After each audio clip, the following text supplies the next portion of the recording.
जो बाहर निकले ना मंसूर दीवान की दरबार में एक बंदा दौड़ के पीछे गया अबा दा दामन फड़ के कहंदा मौला सादिक समझ नहीं आती अल्लाह भी कौन कहता है आप भी कौन कहता है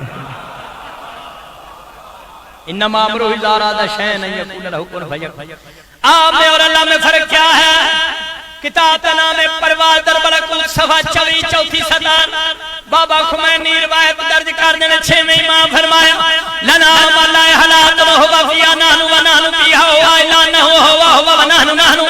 इमाम जाफर सादिक फरमाया हम आले मोहम्मद के अल्लाह से कुछ ऐसे मामलात हैं कभी हम वो हो जाते हैं कभी वो हम हो जाता है इला नहु हुवा हुवा व नहनु नहनु। इसके बावजूद वो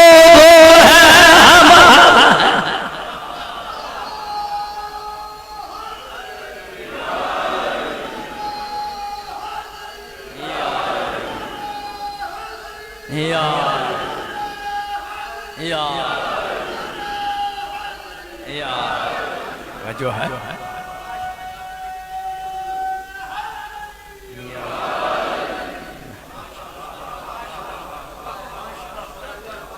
छेवें शहंशाह पाक दी मैं शहादत भी सुनांदा लेकिन आखिर भाई और दा हिस्सा पढ़न वाले दा मैं शहादत भी सुनांदा।